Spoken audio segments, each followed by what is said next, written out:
Bro, what the fuck? New York thought they had it, and then we're like, fuck you. Thank you very much. Dude, get your hearts ripped out by two Western Conference teams in a row. Tough going for the Knicks right now, but you know what I like? I like the wins, dude. I like being first in the West. What's up? Dude, I got a huge shout out to Blake Thompson, one of our oldest friends who listens to our podcast daily. Shout out, Blake. He said something to me, and I want to repeat it to you guys because Blake's a fucking genius when it comes to basketball. He said, let's get to it. JDub has to be a top 25 to 30 player in the league now. He says, you'll have to reaffirm me on that, but it's got to be close. So I went down the list and I started looking at the top 30 players. And I want to make sure that everybody knows this and understands this exactly what's happening right now. There is only probably 15 guys in the league. 15 guys in the league that I would rather have.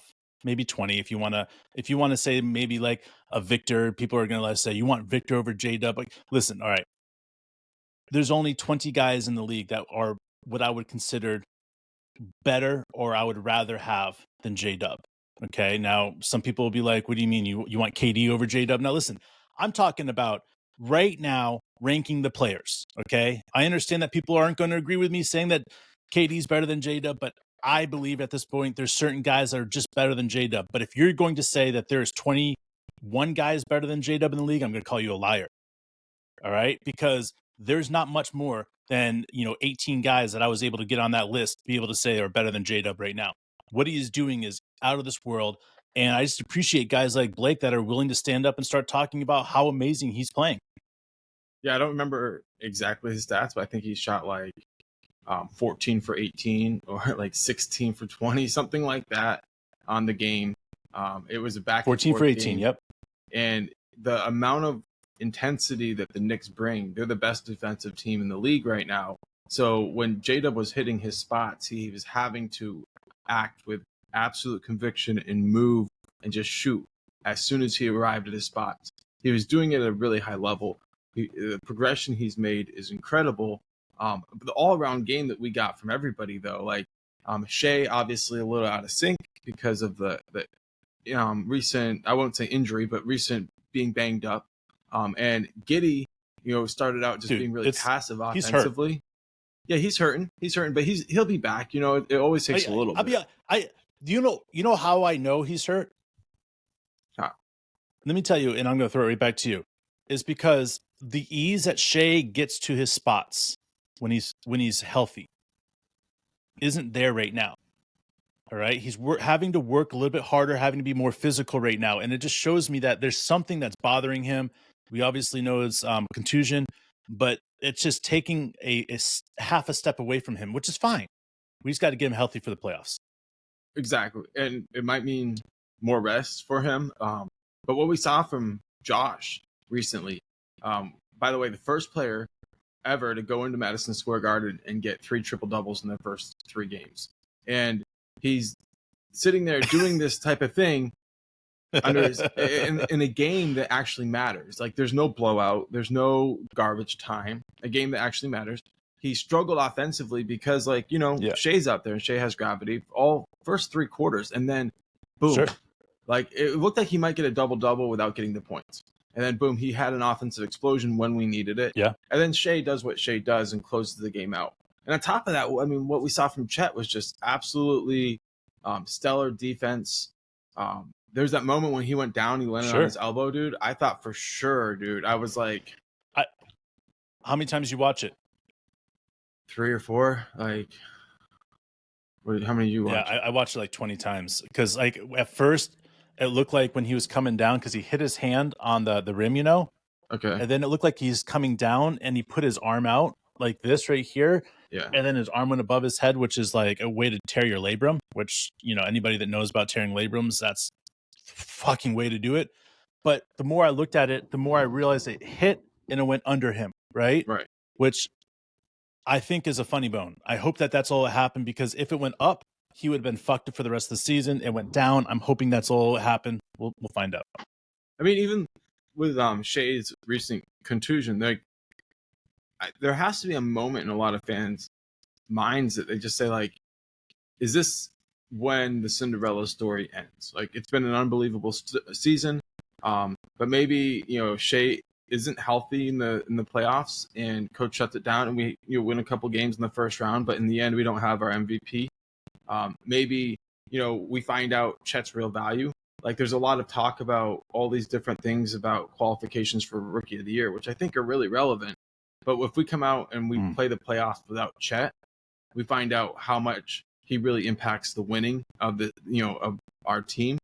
That could be really something too hard to overcome when you find yourself in a really, really difficult series. What I think is really important right now, though, is that somehow Chet got up. Somehow Shea gets up. Somehow coach keeps on coaching. And this team, when you look at it, we're healthy. I don't know how. There's so many plays where you look back and you're like, this team should be more banged up than they are, but we just keep on fighting. Do you think we're going to start trying to like gauge our rest going into the playoffs, or do you think we're just gung ho number one? That's what we need to get. Well, I think we're battling hush injuries right now. Obviously with Shea, I think Chet is battling a hush injury prior to his elbow. I think JDub just got off a hush injury. So, you know, I want to even say Dort's, you know, been playing through something too. So this is all what happens at the end of every fucking season. And this is why it's so hard to go into a playoff series and win in a playoff series, and not just go do that, but go deep. It's why Patrick Beverley went out recently and said that Oklahoma City Thunder are playing amazing, but they're not going to get it done in the playoffs. And he was just basically saying because they're young, they're beat up right now, and they need to get stronger and healthier before they can actually compete in the playoffs. And to an extent, I 100% you know agree with Patrick Beverley. Like this team, in order for this team to compete in the playoffs and make a long run, we have to be healthy. And that's something we've said a lot on this podcast. It's not about necessarily where we're at, it's about where we're trying to be at. And if we're not healthy, we can't ever accomplish that. So at this moment right now, I'm looking at this team, I'm looking at what's happening around the locker room, and I'm saying, if we can stay healthy, we got a legit chance to go far. But if Patrick Beverley is right in this situation, it's because we aren't able to stay healthy. And to me, that's a, you know what? That's a lesson to be learned. I mean, you could be the greatest team to ever play the game, and if you just can't stay healthy, you're not going to win a championship. You're not going to get the championship in 73 wins. You know, you're just not. And you got to stay healthy. And I think that's the thing about it, is that it's so much has to go right for the Oklahoma City Thunder, and so much has to go wrong for the rest of the league for the Oklahoma City Thunder to continue to win in the playoffs. And that's just the way it is. Yeah, I mean, but enough stuff went right last night, and enough stuff went wrong for the right teams for us to emerge in the first place. I was shocked to see the Chicago Bulls take out the Timberwolves, although I felt like Billy Donovan did us one more favor. Hell of a job by him there. We needed that. But yeah, dude. Hell of a job. How you feeling now? We got a little bit of cushion. I got something. Half a game. I got a stat for you. You ready for this? Yeah. Golden State Warriors are in 10th place right now with a record of 40-34, meaning last year's team wouldn't have even made the playoffs. Just think about that. Last year's team would not be able to make the play-in. And how lucky we are right now to have a team that's not only killing it, but is leading the West by half a game right now. And not just that, but after the win, we just wrapped up a guaranteed playoff position. And I was talking to my buddy Blake. All right, here we go. We need 4 wins, right? Just 4 to wrap up a top 3 position in the West, right? We need 6 wins to to round off our second place, right? And we need 7 wins. 7 wins to get first place in the West, because I do believe that Denver is going to turn up the heat and they're going to start playing really well. I think Minnesota is going to turn up the heat. So we have to get some of these things done. It's all about who we're playing in that first round, guys. And at this point, it's either going to be the Pelicans It's going to be Dallas or it's going to be Sacramento. And I'll be honest with you, I would rather see those guys in the second round than the first round. So let's just hope that these guys can continue to win. We went 7-3 the last 10 games, so it's not out of the book for us to go 7-2 the last. So if that's the case, hey, we got a chance here. So one thing I think about when you talk about the top 3 teams right now, you're talking about Denver in the West, Denver, Oklahoma City, and Minnesota. West. And both Denver, Minnesota have, a couple of their top players out right now. I'm not sure what's up with Cat. I haven't heard an update in a while. I'm not exactly sure what's up with Jamal Murray. I know he's been sitting out the last 2 games, though. So sure, you kind of look at it in the past recently with Denver, they won a championship, but before that, Jamal Murray was out with a torn ACL. And staying healthy literally could be the difference between those 3 teams. We want to think that we're a better team, but availability is the best ability. So if we're the most available team at playoff time. So that's why I kind of look at it. And I'm starting to think, do we start thinking about load management entering the playoffs, or is that just not really what's important right now? With 9 games left, we've already been load management. I mean, if you look at the entire season and how many games Shea or JDub or any of these guys that are top 7 guys on our team, how many times they've gone over that 38-minute mark?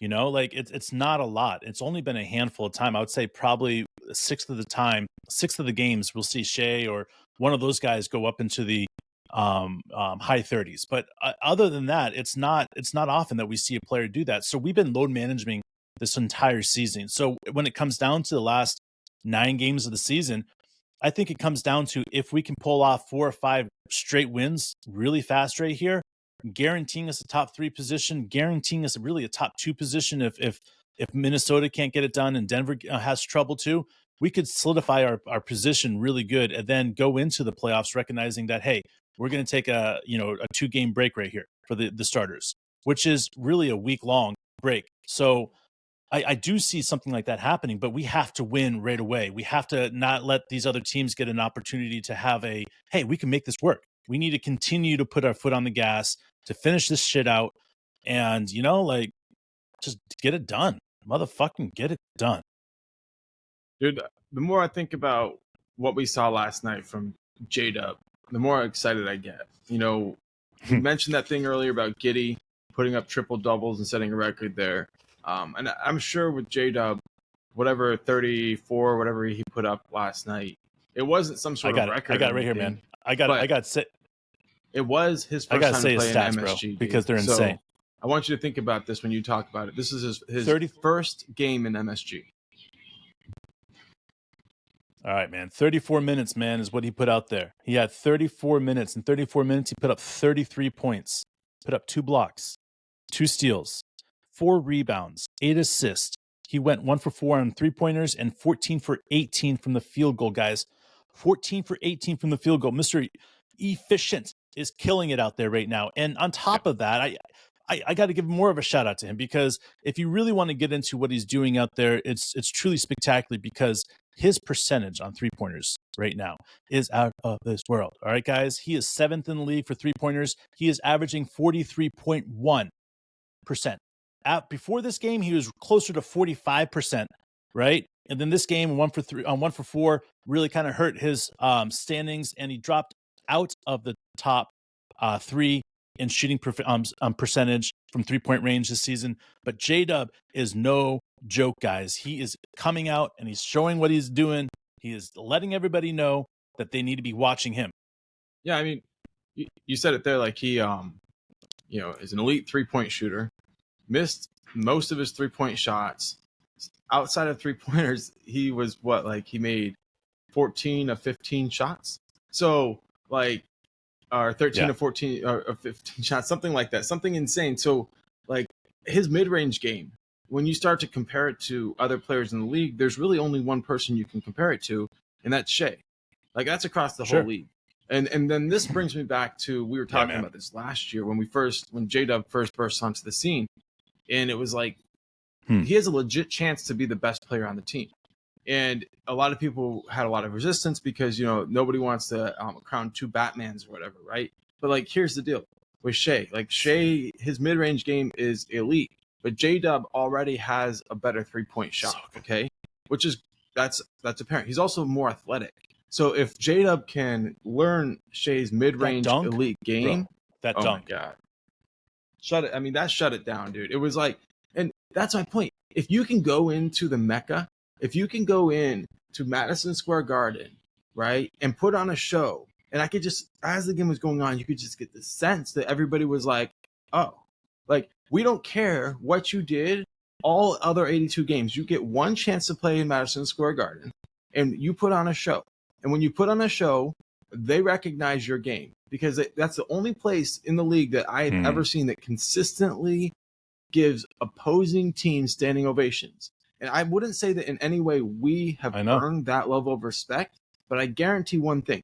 When the Thunder comes to town, they know they're going to get a special treat.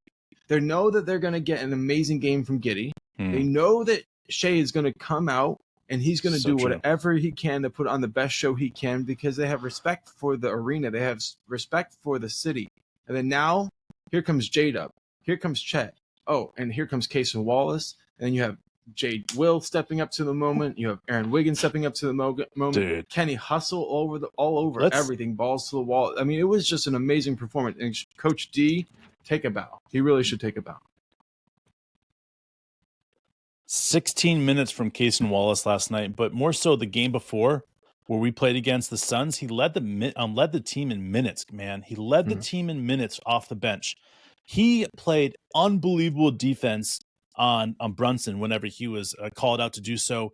Yep. And not just that, but let's just give him where went straight tip our hats, man. And here's the thing about Case Wallace, right? He's not just a great defender, all right? Case Wallace is probably, I would say he is right up there with Dort as the best defender on our team. And that's saying something. Now, a lot of people would be like, Dort's way ahead because of physicality. I understand what you're saying, but I want you to watch Case Wallace's game on defense, because it is elite in the NBA already. And on top of that, he is top 10 in 3-point percentage. Yeah. Think about that, guys. He is top 10 in the NBA in 3-point percentage, right? The people that are below him, right? Kevin Durant, Karl Anthony Towns, Horford, Murray, Russell, McBride, Leonard, James, Jones. I mean, we could go down the list. These guys are all below him, right? He is doing some crazy, crazy things for a rookie. Steals, 3-pointers. He's proving that he is ready to do stuff at a whole new level. But Case Wallace is one of those guys that, Blake, you said it the best. If there was a redraft, there is no way that Case Wallace gets past number 5. There's not. He is that good. He's a special talent. And the more we see from him, the more we realize how good he's going to be on this team. It's going to take a while for him to fully gain the respect of everybody in the league, and that's fine. But when you say things like what you said about him, it would be easy to think that we're looking at a 3-and-D player. And Cason's elite on defense. He's elite 3-point shooter, but he's so much more than just a 3-and-D player. Like, this guy can actually score. He can get to the hole. He has a really solid mid-range game. For his size, he dunks a lot of stuff. So his game is kind of exciting. He just kind of randomly will throw stuff down. His progression in a lot of ways reminds me a lot of what we saw in JDub last year. JDub had a different trajectory. Yeah. He was older when he got into the league and all these things. And we felt like Kaysen, had a lot to give us, early in the season, but his maturity and his maturation throughout this season, it makes it hard not to get excited to think about where will he be when he's JDub's age, or when he's Shea's age, or these types of things. Because at this point right now, I think he's still 19, right? Like, this guy's like, if he's in his 20s, he's a teenager. And I'm just sitting here thinking, like, yeah, I think he's 20. I mean, am I wrong to feel like his shot reminds me of Ray Allen? And like, you combine that with like his defense, like you said, it reminds you of Lou Dort. Like, what the hell is this? We said it when we drafted Case Wallace, and what we said was we felt that Case Wallace was going to be Lou Dort's replacement eventually. I mean, like, Lou Dort has a place on this team until he's old, right? I looked at Case Wallace as a 3-year project. Okay, like when it was all said and done, I thought Case Wallace would take about 3 years to develop, similar to what I would consider Dort. 3 years to develop. I would consider, these guys that are, I don't want to call them undersized guards, but a lot of times they take 3 to 4 years to develop in order to see them starting to understand what their game is going to be. But Case Wallace has really proven to me um, that this theory of mine is flawed in so many ways, because you can't pick up a player like in one draft go with JDub and the next draft go with Case Wallace and say, oh, yeah. That is a brilliant way of thinking, because I literally thought that JDub and Case Wallace would take 2, 3, 4 years to develop. And we're watching JDub dominate now. And I'm starting to say, like, can Case Wallace do that too next year? And what I have to say about that is yes. Yes, he can. And I've been talking a lot to some people out there about having a floor general for our bench. Who's going to be that player? Are we going to have to go out and get a draft or a draft pick? Are we going to go out and trade? Are we going to go out to the free market? Like, what are we going to do to get that floor general? And I keep on looking at Case Wallace and saying, Case, if you're willing to be that floor general for the next year and a half or 2 years, as Dort's contract is coming to an end, then I think we have our floor general for our bench.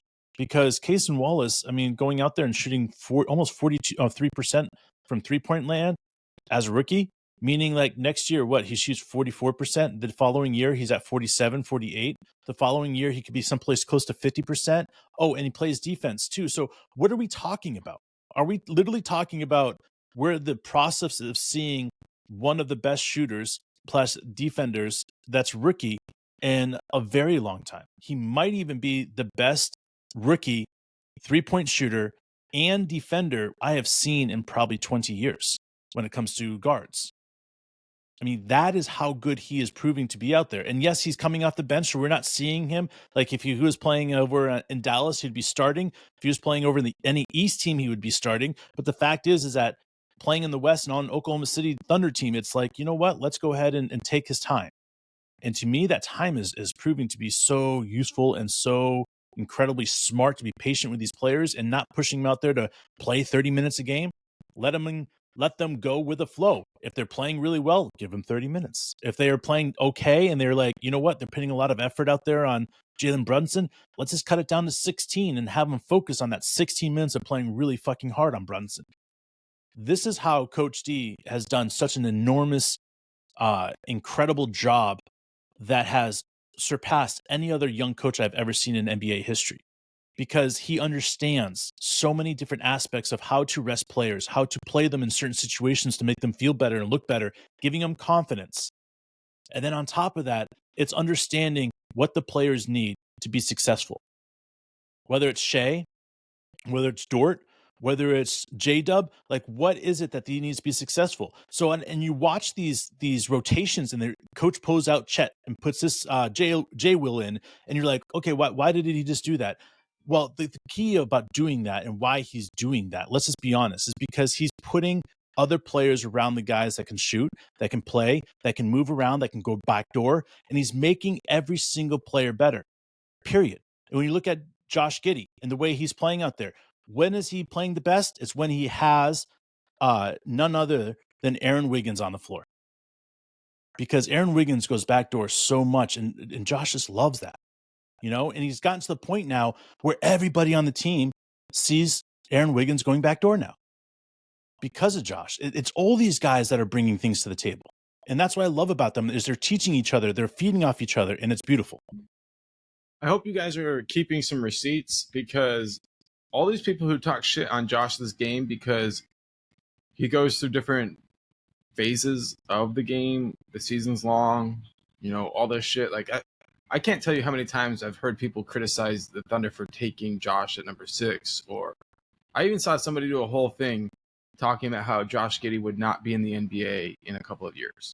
And I'm just like some people even say he's just not very good at basketball still. And I'm like, are any of these people, have they ever played the game? Because like to if anybody who's ever played the game to criticize somebody, I'd like to see them like a Skip Bayless stat line, like 1.4 points per game over a season. Like that's my guess. None of them have ever put up a triple double. None of them ever played in front of an arena full of New Yorkers. None of them have ever done anything like that. And I think it's kind of interesting that there's so many loud voices who are so critical of Josh, and then all of a sudden they just shut up for a few minutes when he plays good, but they were still waiting. Like they're still waiting to say something. But just make sure you keep your receipts, everybody.